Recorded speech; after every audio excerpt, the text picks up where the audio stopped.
Gente, eu queria compartilhar com você hoje um pouquinho, uma palavra que o Senhor colocou no meu coração. Nós estamos já, desde a primeira semana de agosto, trabalhando dentro de uma direção para Renove. A Renove, vamos tratar temas como visão da igreja, missão, valores, estratégia, para onde nós estamos indo como igreja. Serão 5 semanas, tanto nas celebrações da manhã quanto à noite, onde nós daremos para vocês apontamentos daquilo que nós queremos ser como igreja, ou para onde estamos indo. E é muito importante que você participe, especialmente você que está chegando para a igreja agora, precisa participar na celebração da manhã, que é o nosso espaço direcionado para o ensino bíblico. E hoje, pela parte da manhã, tenho certeza que aqueles que vieram foram abençoados, e peço que você também participe. Se porventura faltou de manhã, depois vai entrar lá na plataforma, nos nossos canais digitais, você pode rever, pode dar uma olhadinha lá no YouTube e acompanhar. Hoje eu queria falar um pouco, hoje na parte da manhã, eu falei sobre a visão. Eu falei com a igreja sobre a visão da nossa igreja, ou seja, para onde nós estamos olhando. Agora, na parte da noite, queria falar sobre o maior inimigo da visão. O maior inimigo da visão. Querido, tudo neste mundo precisa ter uma visão clara. Todo negócio de sucesso, toda família estruturada, todo empreendimento precisa ter necessariamente uma visão.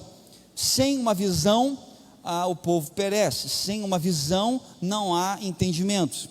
Nós entendemos que fomos criados para um propósito. Deus nos criou para um propósito. Você chegou a esta terra para cumprir um propósito para a sua geração. Talvez você não tenha sido planejado por seus pais, mas você foi planejado por Deus. Deus planejou você. A Bíblia fala que lá no ventre materno o Senhor o conheceu e escreveu a seu respeito todos os seus dias. Cremos que Deus tem um propósito para a nossa vida. Você acredita nisso? Deus tem um propósito para cada um de nós. Na semana passada nós estudamos um pouco sobre a natureza do propósito da igreja. A igreja tem um propósito, porque tudo que Deus faz tem um propósito. A Bíblia fala em Provérbios capítulo 19, versículo 21, que muitos propósitos há no coração do homem, mas o propósito do Senhor permanecerá. Propósito é a razão da sua existência. A visão é quando você entende isso. A visão é quando você movimenta a sua vida nesta direção para cumprir o propósito de Deus. O propósito é a justificativa da sua existência ou da existência de algo. A visão é quando você entende isso e começa a dar passos nessa direção. Hoje na parte da manhã apresentamos para a igreja a visão.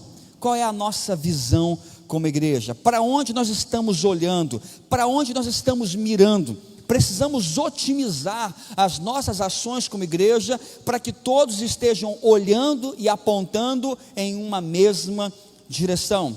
E hoje, na parte da noite, eu queria apresentar-lhes o maior inimigo da visão. O maior inimigo da visão. E talvez você considere aí no seu coração que o maior inimigo da visão é Satanás. E você está equivocado. Não é. Ele não é o maior inimigo da visão.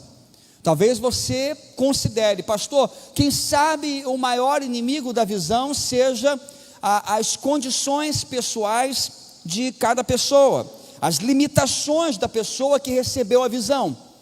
E você também está equivocado. Quem sabe você ainda me diga, pastor, já sei, o maior inimigo da visão são as circunstâncias do tempo em que nós vivemos. Por exemplo, desse tempo que nós vivemos agora, como é difícil, como tudo é desafio. E também digo que você está errado. O maior inimigo da visão é a vista. O maior inimigo da visão é a vista. Isso mesmo, a nossa capacidade sensorial de perceber aquilo que está diante dos nossos olhos. O maior inimigo da tua visão é exatamente a sua limitação de enxergar a vida apenas com os seus olhos. É de acreditar que tudo que existe é o que está diante dos seus olhos. Este é o maior inimigo da visão. É isso que atrapalha famílias, empresas, empreendimentos e também atrapalha a vida de uma igreja, quando nós acreditamos que tudo aquilo que nós vemos e tudo aquilo que está diante dos nossos olhos é a única chance e a única oportunidade que temos pela frente. Importante entender que de fato a visão é o maior dom que Deus deu ao homem. A visão é o maior atributo que Deus deu ao homem, muito superior ao dom da vista, porque é possível que uma pessoa não tenha a capacidade de enxergar, é possível que uma pessoa não tenha uma vista, e ainda assim tenha uma visão extraordinária sobre a vida, e ainda assim realize grandes coisas no tempo da sua vida aqui na terra. Porque de fato a vista é apenas uma função dos seus olhos. A visão é uma função do seu coração. A visão é muito mais profunda, é algo que vai muito mais além. Os olhos mostram apenas aquilo que é, aquilo que está diante de você. A visão mostra o que pode ser. A visão mostra onde Deus quer levar você, aonde Ele pode guiar a sua vida. A visão é a fonte da esperança. A visão é o combustível que alimenta você a prosseguir neste tempo, mesmo quando os seus olhos dizem para você que é a pior época que a humanidade já viveu.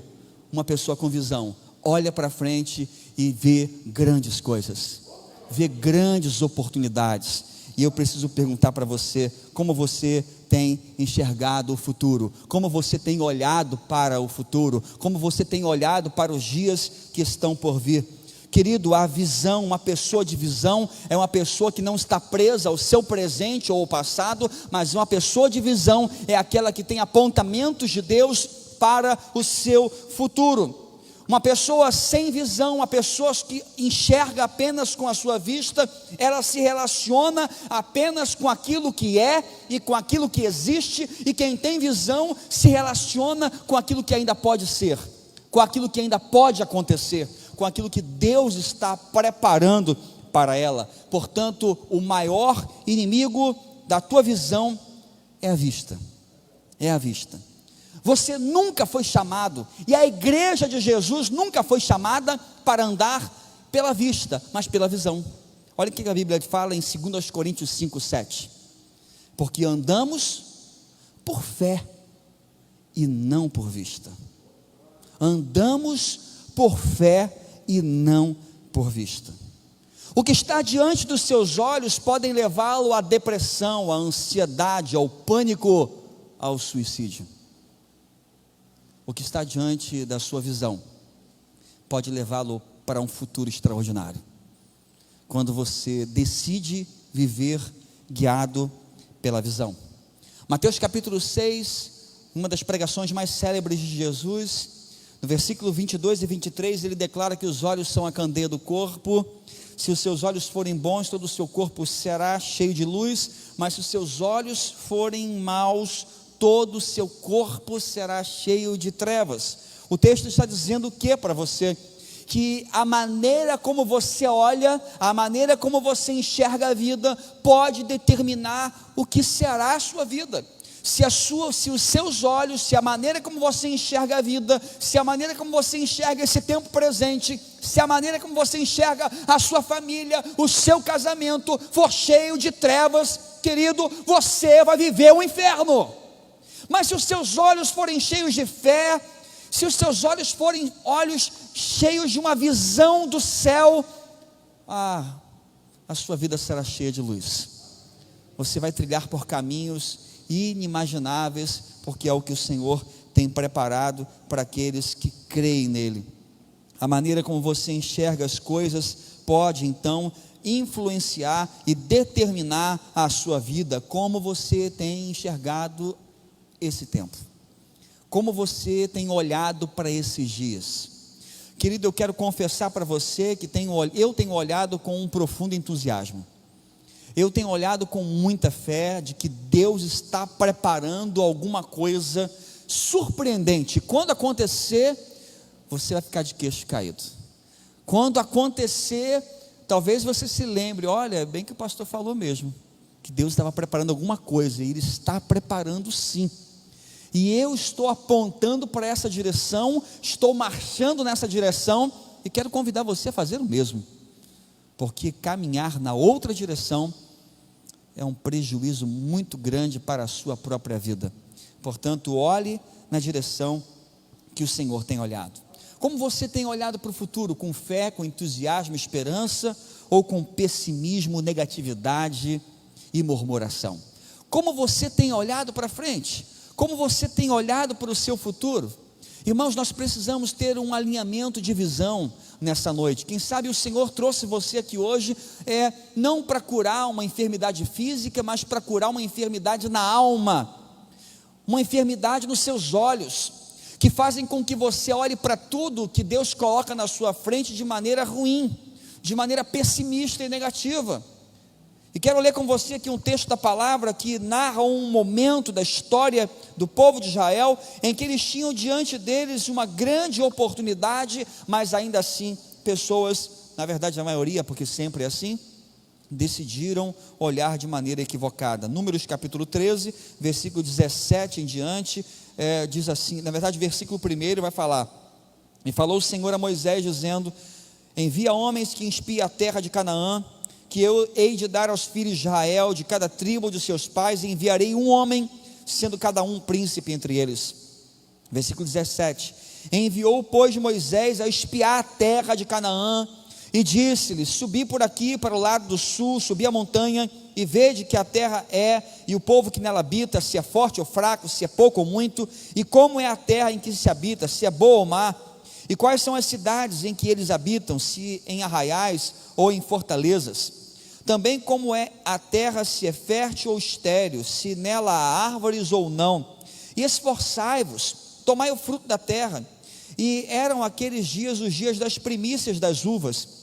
E assim subiram e espiaram a terra desde o deserto de Zin até Reob, até a entrada de Ramate. E subiram para o lado sul e vieram até Hebron. Estavam ali Aimã, Sesai e Talmai, filhos de Anak. Hebron foi edificada 7 anos antes de Zoan, no Egito. 23, depois foram até o vale de Escol, e dali cortaram um ramo de vide com um cacho de uvas, o qual trouxeram 2 homens sobre uma vara, como também das romãs e dos figos, e chamaram aquele lugar de vale de Escol, por causa do cacho que dali cortaram os filhos de Israel. E eles voltaram de espiar a terra ao fim dos 40 dias, e caminharam e vieram a Moisés e Arão e a toda a congregação dos filhos de Israel no deserto de Parã, em Cádiz, e deram-lhes notícias a eles e a toda a congregação, e mostraram-lhe o fruto da terra, e contaram-lhe e disseram: fomos à terra que nos enviaste, e verdadeiramente mana leite e mel, e este é o seu fruto. O povo, porém, que habita nessa terra é poderoso, e as cidades são fortificadas e muito grandes. E também vimos ali os filhos de Anak, ou gigantes. Os amalequitas habitam na terra do sul, os heteus, os jebuseus, os amorreus habitam na montanha, os cananeus habitam junto ao mar, pela margem do Jordão.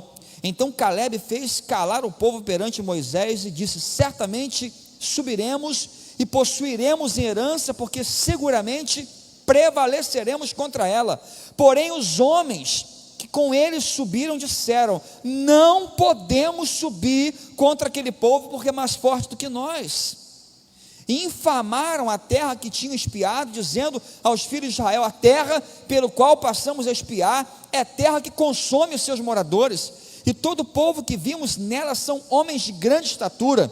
Vimos ali gigantes, os filhos de Anak, descendentes dos gigantes, e éramos aos nossos olhos como gafanhotos, e assim também éramos aos seus olhos. Esse texto narra momentos antes da entrada do povo de Israel a terra de Canaã, a terra que o Senhor havia prometido em herança. Eles estão em Cades Barneia e é enviada então uma tropa, é enviada uma equipe de 12 pessoas, de 12 líderes, para que olhassem a terra, para que olhassem e espiassem a terra e trouxessem um relatório a Moisés. E aqui nesse texto nós temos então uma confrontação com uma realidade muito dura em nossa vida, que parece-me que sempre a maioria das pessoas tem uma visão ruim da vida, só conseguem perceber coisas ruins. Dos 12 espias, 10 deles olharam a terra e trouxeram um relatório dizendo que a terra era uma terra muito difícil, que não conseguiriam, que desafios eram grandes demais, que não conseguiriam de maneira nenhuma chegar a tomar aquela terra, porque era um desafio grandioso demais.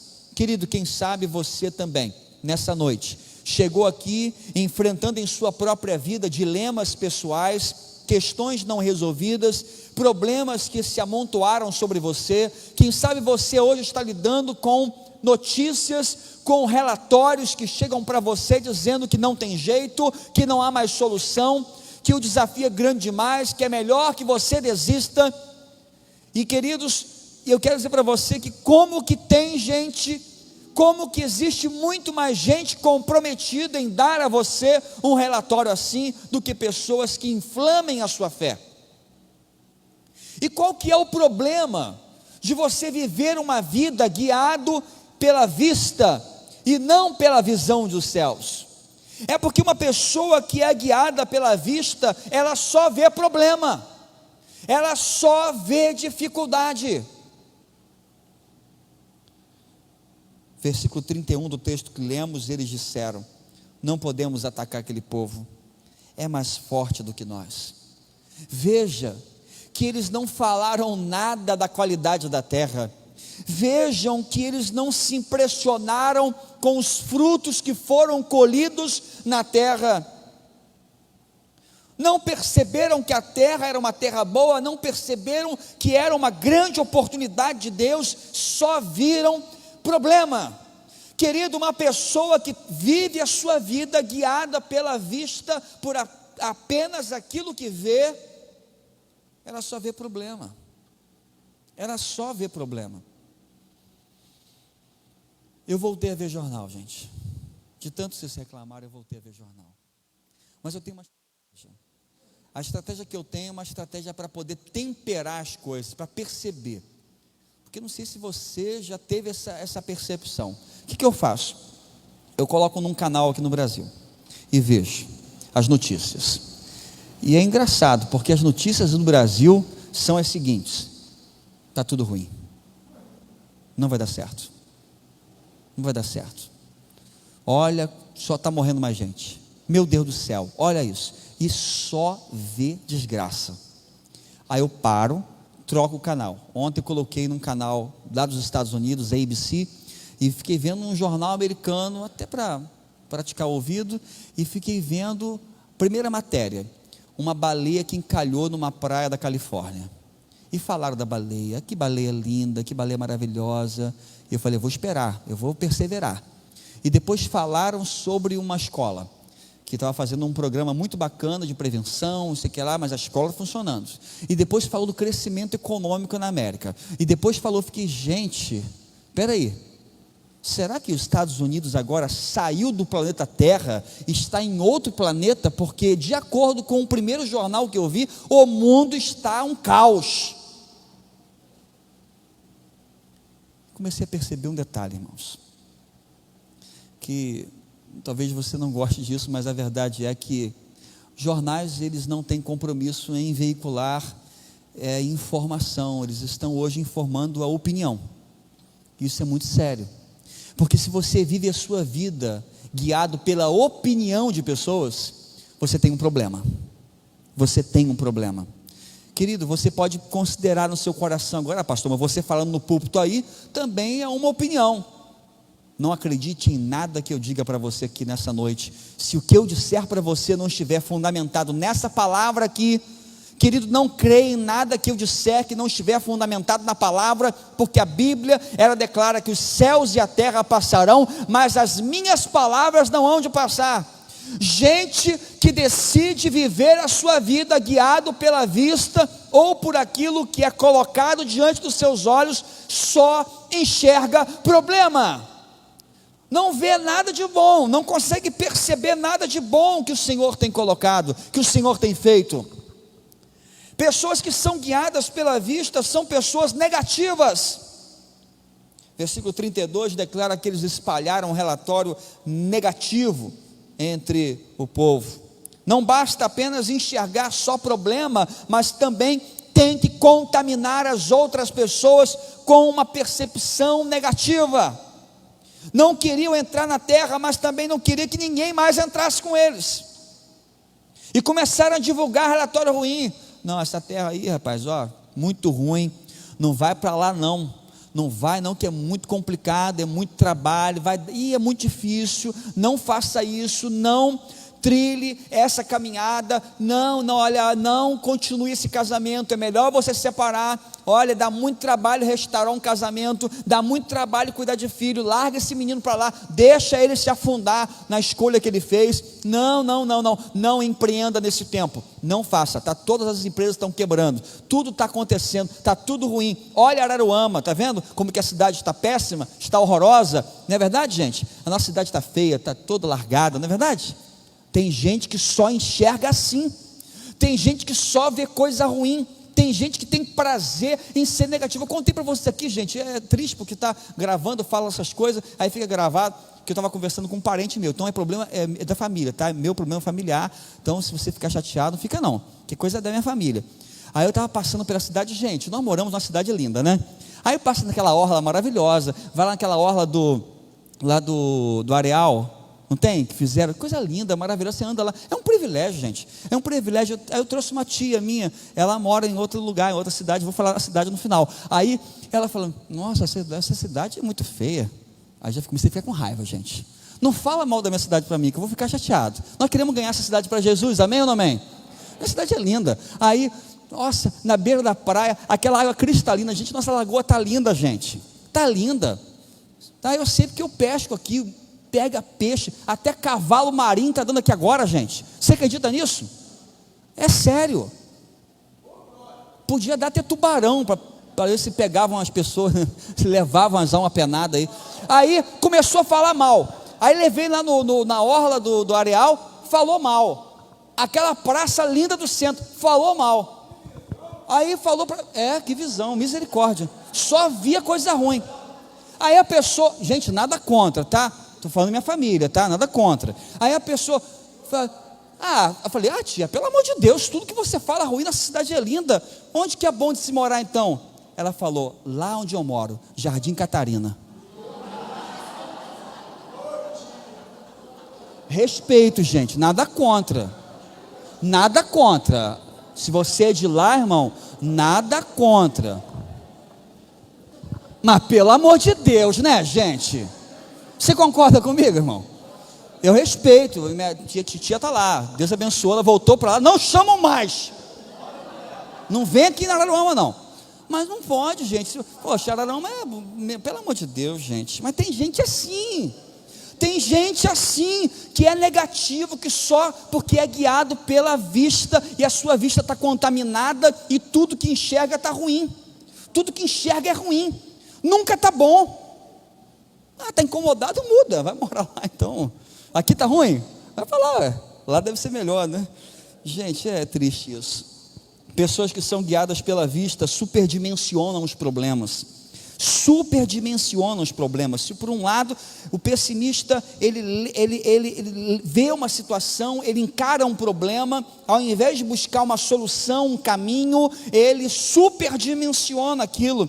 Versículo 32 declara: a terra pelo qual fomos em missão de reconhecimento devora os que nela vivem. Era verdade isso? Não, mas quando uma pessoa tem uma visão negativa da vida, quando uma pessoa é guiada apenas por aquilo que ela vê, ela superdimensiona o problema. ela superdimensiona uma situação que pode ser resolvida, uma situação que pode ser contornada, ela cria uma tempestade em copo d'água. Ela não vê saída, ela não vê solução.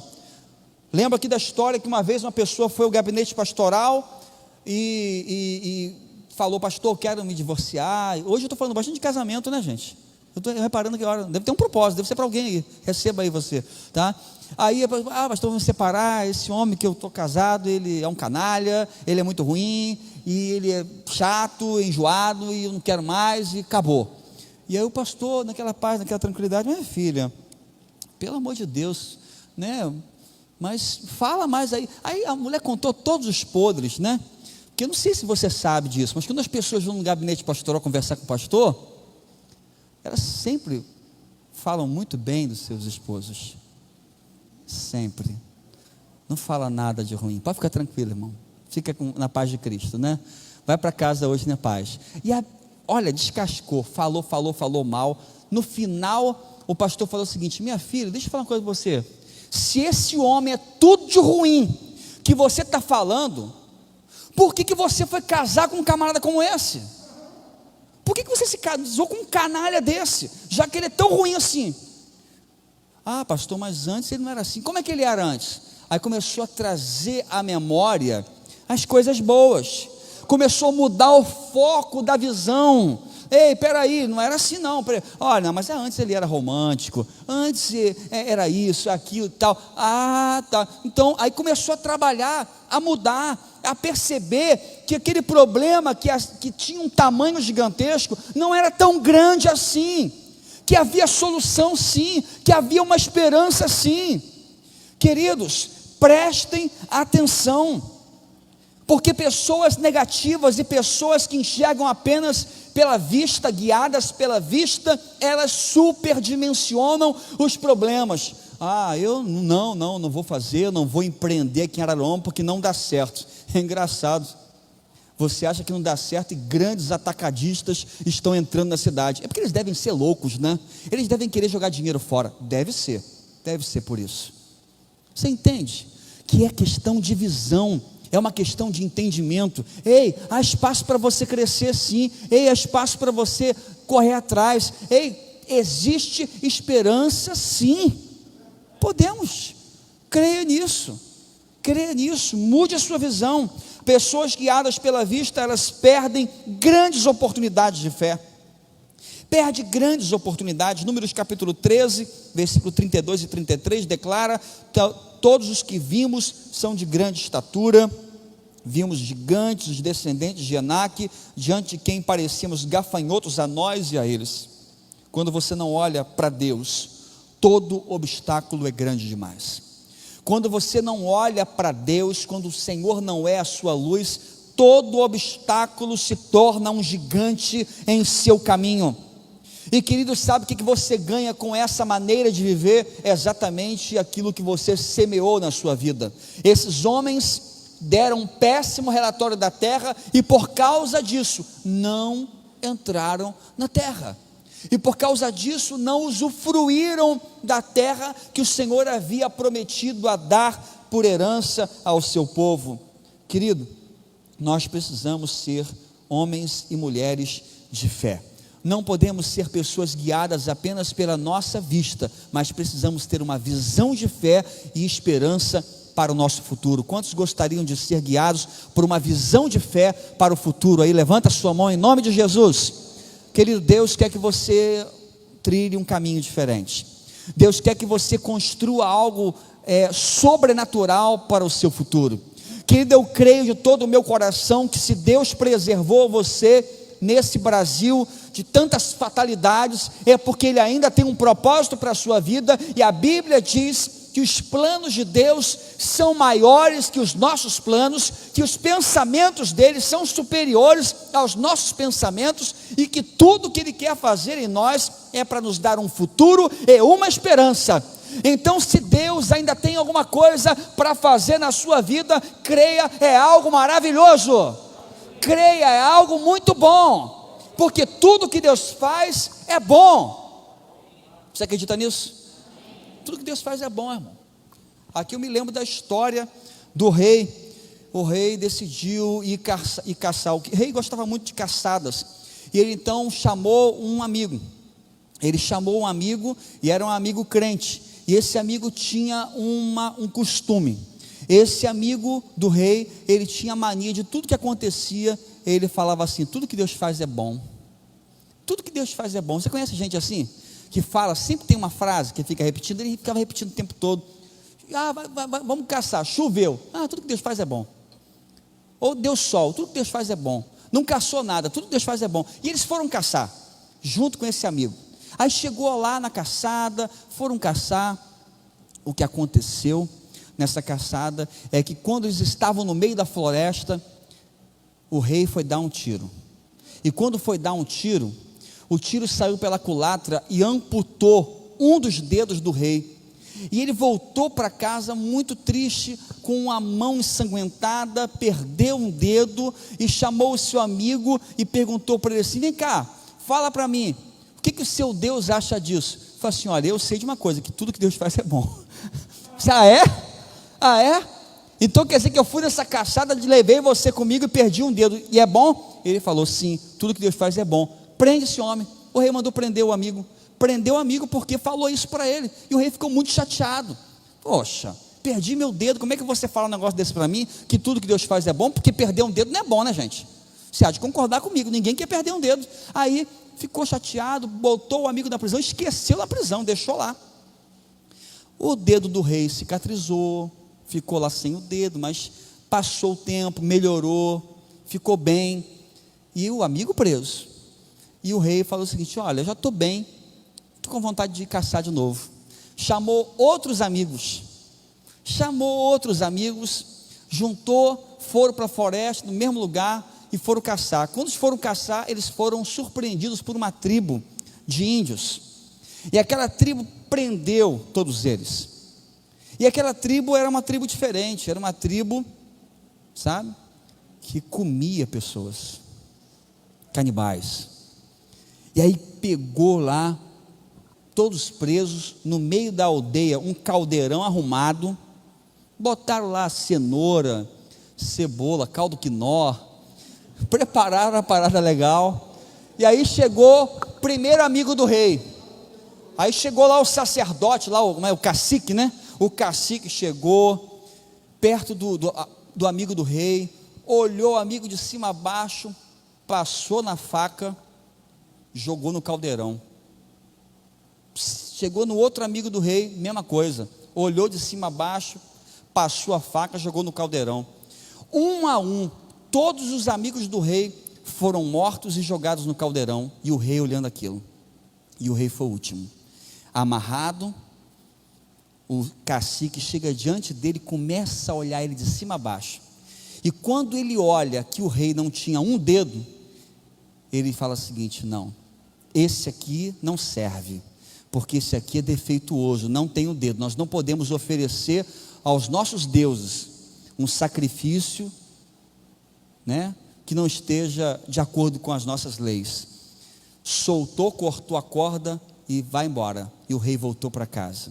O rei voltou para casa, para o reino, muito alegre, muito feliz. Ele voltou correndo, e quando ele sentou no seu trono, a primeira coisa que ele lembrou: cadê o meu amigo?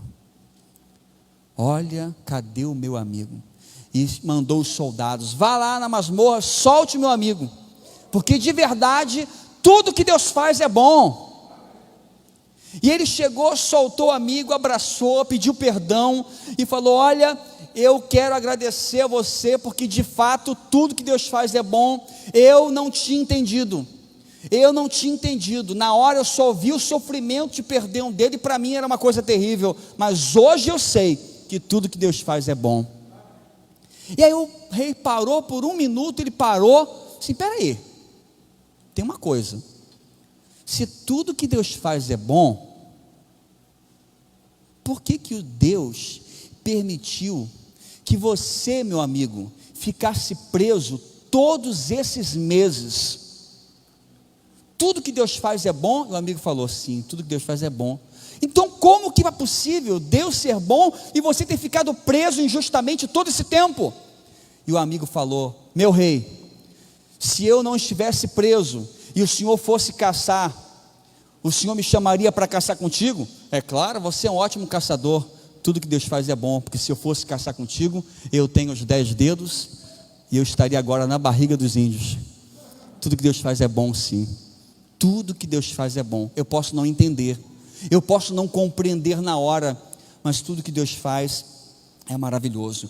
Como possuir uma visão de fé? Números capítulo 14. Vou correr aqui, gente. Josué, filho de Nun, e Calebe, filho de Jefoné, dentre os que haviam observado a terra, rasgaram suas vestes e disseram a toda a comunidade de Israel: a terra que percorremos em missão de reconhecimento é excelente.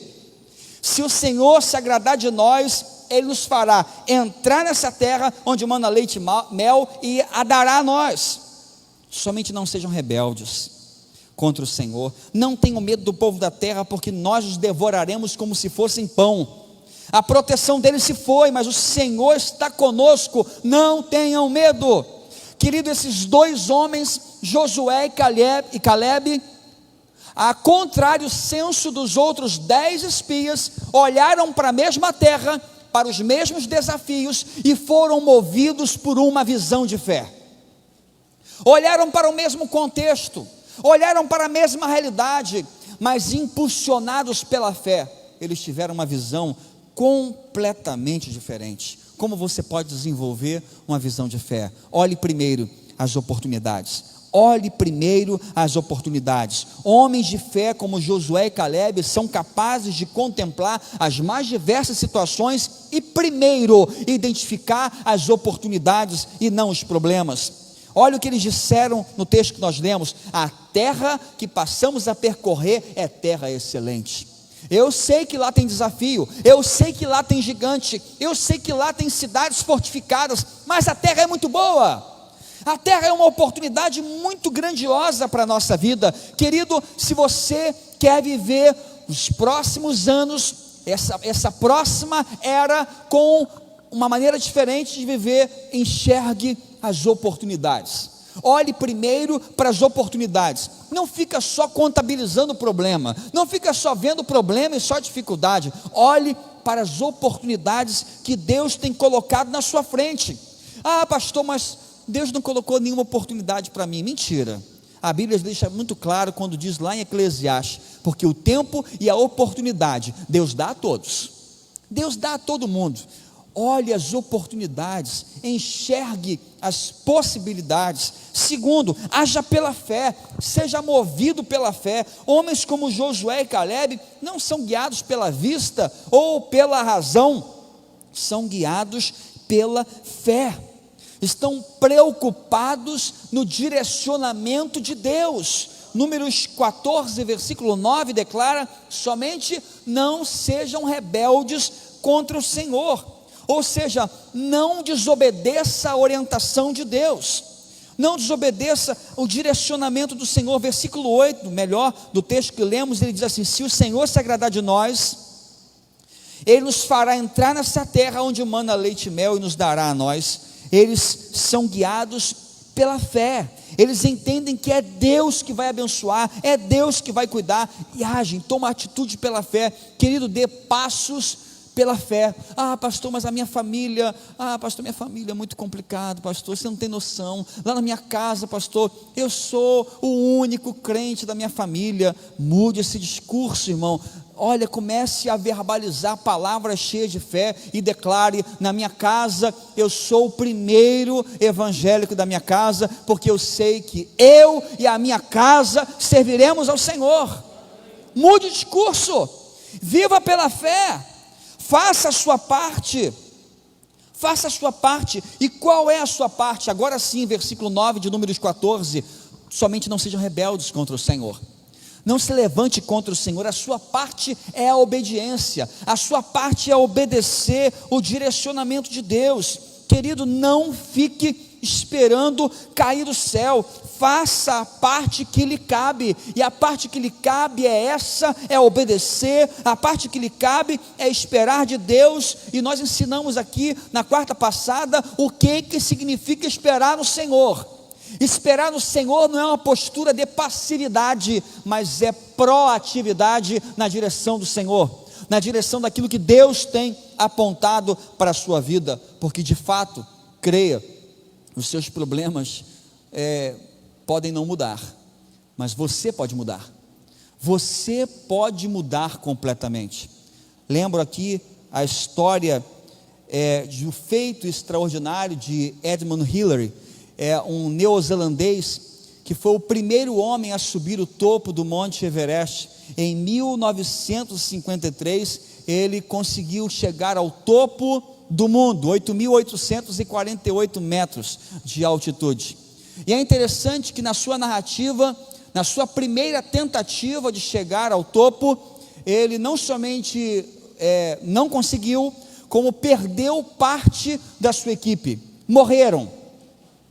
E quando ele desceu da montanha e foi então dar a entrevista coletiva, jornalistas, amigos, patrocinadores, ao fundo do seu escritório tinha uma reprodução, uma foto gigantesca do Monte Everest, e ele olhou para aquele monte e disse: Everest, hoje você me derrotou, hoje você me derrotou, mas se prepare, porque eu vou voltar e vou te vencer, porque você não pode crescer mais, mas eu vou crescer, e de fato esse homem conseguiu um feito que na época nenhum homem ainda havia conseguido. Querido, você pode crescer nisso tudo, querido, você pode se reinventar nesse tempo. Ah, pastor, mas é o pior momento da humanidade, nós não fomos preparados para um tempo como esse, é uma pandemia global, e agora é crise econômica, crise política no Brasil, e gente, como é que é difícil, mas querido, olhe com fé, e permita-se crescer nesse tempo. Deus quer que você cresça espiritualmente, Deus quer que você cresça profissionalmente, Deus quer que você cresça na sua família, Deus quer que você cresça em seus relacionamentos. Portanto, não tenha medo. Versículo 9 de Números 14 declara: não tenham medo do povo da terra, porque nós os devoraremos como se fossem pão. Veja a diferença da visão. Os 10 espias olharam para a terra e tiveram a percepção de que eles seriam devorados. Josué e Caleb, cheios de fé, olham para a mesma realidade e dizem: nós os devoraremos como se fossem pão, nós os devoraremos, nós vamos avançar, nós vamos conquistar, é uma oportunidade, Deus está conosco, nós não vamos temer, nós não vamos ter medo. Querido, você pode ter a opção nesse tempo de viver uma vida guiado pela fé ou guiado pelo medo.